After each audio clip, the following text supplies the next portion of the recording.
काँग्रेसचे अध्यक्ष मल्लिकार्जुन खरगे यांनी महाराष्ट्रातल्या या सगळ्या संदर्भात एक त्यांच्या वरिष्ठ नेत्यांची एक समिती निर्माण केलेली आहे. त्याच्यामध्ये मला वाटतं मुकुल वासनिक जे आहेत, सलमान खुर्शीद जे आहेत, आणखीन एक दोन प्रमुख नेते आहेत. महाराष्ट्रातील प्रदेशाध्यक्ष नाना पटोले असतील, बाळासाहेब थोरात, अशोक चव्हाण यांना त्यांनी इथे बोलवलं आहे. आज सकाळीच माझं जयंतराव पाटील यांच्याशी बोलणं झालं, राष्ट्रवादी काँग्रेसचे प्रदेशाध्यक्ष. राष्ट्रवादी काँग्रेस पक्षातर्फे सुद्धा त्यांचे नेते इथे आज येतील आजच्या बैठकीला, असं मला दिसतं आहे. आणि आज आम्ही एकत्र बसून साधारण एक आराखडा ठरवूया, असं आमची भूमिका आहे.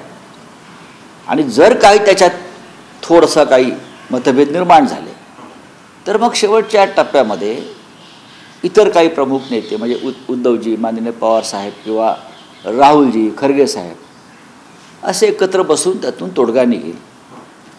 परत आमच्यामध्ये वंचित बहुजन आघाडीसुद्धा आहे. हां, तर त्यांचाही आम्हाला त्याच सन्मानाने विचार करावा लागेल सगळ्यांना. कारण महाराष्ट्रामध्ये 48 जागा आहेत आणि उत्तर प्रदेशनंतर मोठं राज्य महाराष्ट्र आहे. सर्वाधिक जागा महाराष्ट्रात आहेत. बिहार, महाराष्ट्र, कर्नाटक, पश्चिम बंगाल, हरियाणा, केरळ, तामिळनाडू हीच राज्य 2024चं राजकीय भविष्य देशाचं ठरवतील. त्याच्यामुळे आम्हाला महाराष्ट्रातली जबाबदारी अत्यंत समर्थपणे पेलावी लागेल. मग सर, आजच निर्णय अंतिम होऊ शकतो की उद्धव ठाकरे, सोनिया गांधी, शरद पवार पुन्हा बैठक होऊ शकते असं वाटतं तुम्हाला? बघा, शिवसेनेच्या बाबतीत म्हणाल तर आम्ही सातत्यानं 23 जागा लढत आलो महाराष्ट्रामध्ये, सगळ्यांना माहिती. आता कोणी काही म्हणत असलं तरी सत्य आहे अनेक वर्षाचं, 30-35 वर्षाचं. ते सत्य तुम्ही नाकारू शकत नाही की शिवसेनेनं 18 जागा लोकसभेच्या 2019ला जिंकल्या होत्या. जिंकून आलेली व्यक्तीने जरी पक्षांतर केलं असलं तरी मतदार पक्षांतर करत नाहीत.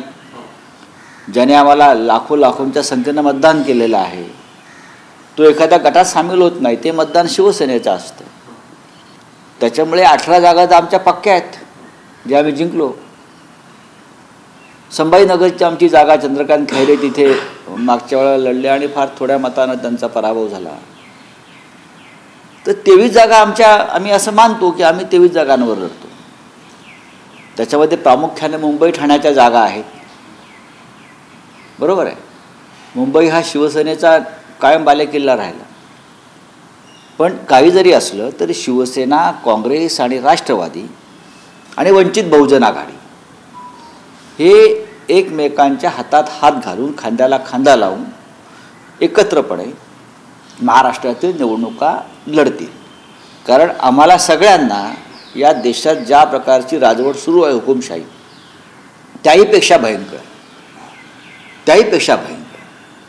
म्हणजे खुनी, दरोडेखोर, बलात्कारी यांना खुलं समर्थन देणारी आणि त्यांच्यासाठी न्यायव्यवस्था वाकवणारी, आपण काल बिल्किस बानो प्रकरण पाहिलं असेल सर्वोच्च न्यायालयानं, अशा सरकारला या देशात आणि राज्यात राहू द्यायचं का?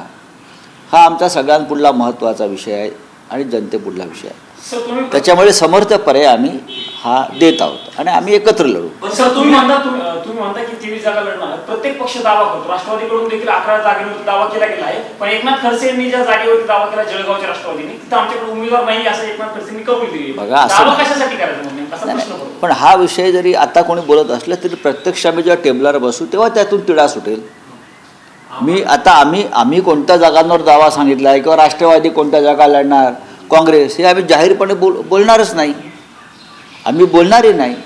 पण साधारण लोकांना माहिती आहे की कोण कुठे लढत असतो. पण सर, आज तुम्ही काँग्रेस बरोबर चर्चा करताय, पण काँग्रेसनं सगळ्या 48 जागांवरून उमेदवारांची चाचपणी सुरू केली आहे, तसे अहवाल वरिष्ठांनी मागवल्याची माहिती समोर येते. मग त्यात काय चुकलं काय? शिवसेनेनं सुद्धा